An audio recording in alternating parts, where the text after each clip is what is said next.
हमारे शरीर का वो अंग है जिसके बिना हम और आप कुछ भी नहीं। इस ब्रेन की मदद से ही हम इंसान हर काम करते हैं, फिर चाहे वो पढ़ना हो या फिर चलना फिरना। यहाँ तक कि इस वीडियो को भी आप अपने ब्रेन की मदद से ही समझ पा रहे हैं। कहने में भले ही ब्रेन शब्द छोटा हो, मगर इस छोटे से अंग की वजह से ही आज ये दुनिया आबाद है। हमारा दिमाग हमारे सबसे ऊपरी और प्रोटेक्टिव अंगों में से एक होता है, लेकिन कभी कभी किसी खतरनाक एक्सीडेंट या फिर हमारे दिमाग में हुई किसी भयानक बीमारी की वजह से हमारे शरीर के सबसे सुरक्षित अंग यानी कि हमारे दिमाग की भी सर्जरी करनी पड़ती है। ऐसे में जब डॉक्टर्स किसी इंसान के दिमाग की सर्जरी करने के लिए कहते हैं तो उसके परिवार वालों के मन में कई सवाल आने लगते हैं और वो सोचने लगते हैं कि क्या दिमाग की सर्जरी संभव है और ब्रेन सर्जरी आखिर होगी कैसे, क्योंकि हमारा दिमाग कई प्रोटेक्टिव लेयर से मिलकर बना होता है। इसलिए हमारे मन में ये सवाल आना स्वाभाविक है कि दिमाग की सर्जरी आखिर होती कैसे है। लेकिन आज की हमारी इस वीडियो को देखने के बाद आपको इन सभी सवालों के जवाब मिल जाएंगे, क्योंकि आज हम आपको बताएंगे कि आखिर किस तरह से हमारे ब्रेन की सर्जरी होती है और डॉक्टर्स द्वारा इसे किस तरह से अंजाम दिया जाता है। तो दोस्तों, हमारा ब्रेन हमारे शरीर का वो महत्वपूर्ण अंग है जिसके बिना हमारी पूरी बॉडी कुछ भी नहीं कर सकती। और जैसे कि हमने आपको बताया है कि हमारा ब्रेन हमारे शरीर का सबसे जरूरी हिस्सा है, तो जाहिर सी बात है कि इतने महत्वपूर्ण और नाजुक अंग को खुला तो छोड़ा नहीं जा सकता। और इसलिए प्रकृति ने हमारे ब्रेन को सुरक्षित रखने के लिए अलग अलग लेयर्स बनाई है जो कि हमारी रक्षा करती है और ह्यूमन ब्रेन को बड़ी से बड़ी चोट से भी बचाती है। इन प्रोटेक्टिव लेयर्स में से सबसे पहले जो लेयर होती है उसे हम स्कल कहते हैं।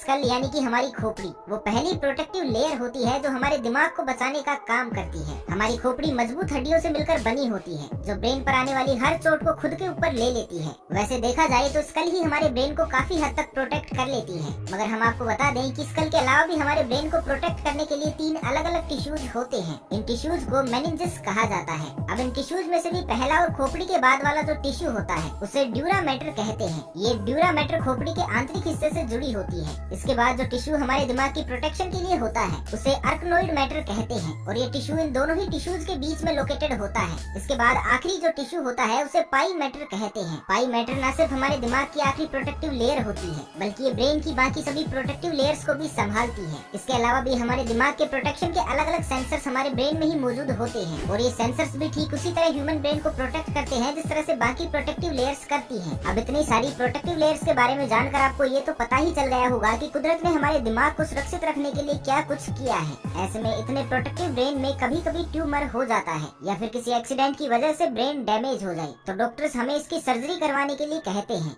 ऐसे में इतने प्रोटेक्टिव ऑर्गन से ट्यूमर को निकालना या फिर उसका ऑपरेशन करना काफी मुश्किलों से भरा होता है। अब यहाँ आपके मन में भी यही सवाल आ रहा होगा कि आखिर डॉक्टर इतने कठिन काम को कैसे करते होंगे। तो चलिए आपको बताते हैं कि किस तरह डॉक्टर ब्रेन का ऑपरेशन करते हैं। तो ब्रेन के ऑपरेशन को क्रीनियोटमी सर्जरी कहते हैं। क्रीनियोटमी सर्जरी वो सर्जरी होती है जिसमें न्यूरोसर्जन द्वारा हमारे दिमाग का बड़े ध्यान से ऑपरेशन किया जाता है। इस सर्जरी में सबसे पहले डॉक्टर्स द्वारा मरीज के blood test, MRI, CT scan जैसे कई मेडिकल टेस्ट किए जाते हैं ताकि ये सुनिश्चित हो सके कि मरीज सर्जरी के लायक है भी या नहीं। और जब एक बार ये कंफर्म हो जाता है कि पेशेंट पूरी तरह से तैयार है तो फिर एनेस्थीसिया मेडिसिन दी जाती है। दोस्तों, जो लोग एनेस्थीसिया के बारे में नहीं जानते उन्हें हम बता दें कि एनेस्थीसिया एक मेडिसिन होती है जिसके सेवन से मरीज बेसुध अवस्था में चला जाता है और उसे दर्द और चोट का कोई भी एहसास नहीं होता। इसलिए पेशेंट की सर्जरी एनेस्थीसिया देने के बाद ही की जाती है ताकि उसे दर्द का एहसास न हो। अब एनेस्थीसिया देने के बाद जब मरीज पूरी तरह से बेहोश हो जाता है तो फिर उसकी खोपड़ी को 3-पिन स्कल फिक्सेशन डिवाइस में लगा दिया जाता है। ये डिवाइस सर्जरी में बहुत ही ज्यादा मदद करता है। इस डिवाइस में खोपड़ी रखने से खोपड़ी पूरी तरह से स्टेबल हो जाती है और बिल्कुल भी नहीं हिलती, जिसकी वजह से डॉक्टर्स को सर्जरी करने में कोई भी दिक्कत नहीं होती। इसके बाद जब पेशेंट की खोपड़ी 3-पिन स्कल फिक्सेशन डिवाइस में फिट हो जाती है तो फिर मरीज के सिर के सभी बालों को रिमूव कर दिया जाता है और डॉक्टर्स के द्वारा उस पार्ट की स्किन को भी हटा दिया जाता है जहाँ पर सर्जरी करनी होती है। और इसके बाद शुरू होती है मेन क्रीनियोटमी सर्जरी,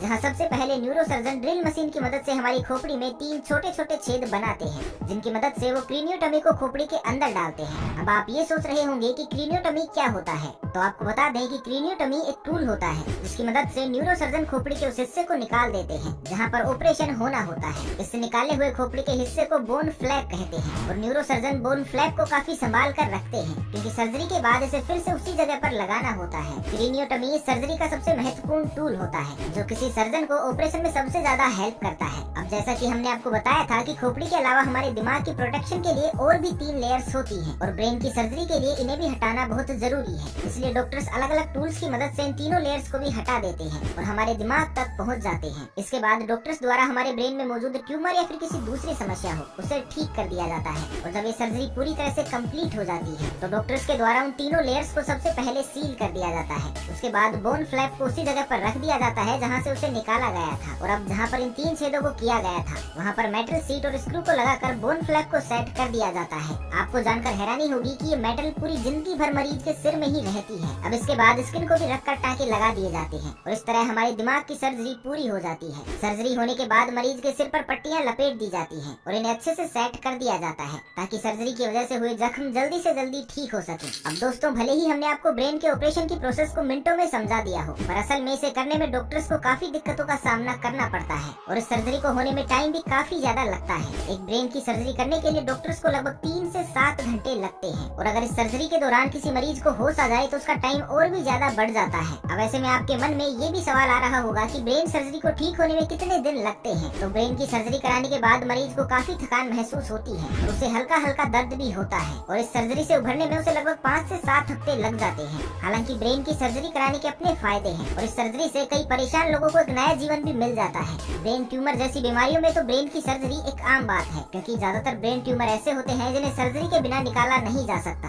पर जैसे कि हर सिक्के के 2 पहलू होते हैं, वैसे ही ब्रेन की सर्जरी कराने से कुछ फायदों के साथ साथ नुकसान भी होते हैं, जिसमें से एक तो सिर में सूजन आना भी होता है। कई बार ब्रेन की सर्जरी करवा चुके मरीजों को ब्रेन में सूजन आ जाती है। हालांकि ये सूजन अपने आप ही ठीक भी हो जाता है, लेकिन कभी कभी ये भी देखा गया है कि दिमाग की सर्जरी करवा चुके मरीज की याददाश्त में भी कमजोरी आ जाती है। ब्रेन सर्जरी के बाद मरीज को खाने पीने में भी काफी परहेज करना पड़ता है और उसके लिए शराब पीना, ज्यादा नमक खाना या फिर ज्यादा मीठा खाना घातक साबित हो सकता है। हालांकि ब्रेन सर्जरी एक अंतिम विकल्प है और डॉक्टर्स ब्रेन की सर्जरी करने का फैसला तभी लेते हैं जब उनके पास कोई भी दूसरा रास्ता नहीं बचता। पहले तो वो अपनी तरफ से ही पूरी कोशिश करते हैं कि मरीज को ऐसे ही ठीक किया जा सके, क्योंकि किसी मरीज के ब्रेन की सर्जरी करने के बाद वो बिल्कुल भी पहले जैसा नहीं हो पाता। ऐसे में हम तो भगवान से यही प्रार्थना करेंगे कि इस तरह की सर्जरी किसी को भी ना करवानी पड़े और सभी एकदम ठीक रहे। तो दोस्तों, बस आज के लिए इतना ही। अगर आपको ये वीडियो पसंद आया हो तो इसे लाइक जरूर कीजिएगा। तो मिलते हैं एक नई वीडियो में एक नए टॉपिक के साथ। तब तक के लिए खुश रहे, मस्त रहे, हंसते रहे। भगवान करे आप सभी का दिन शुभ हो।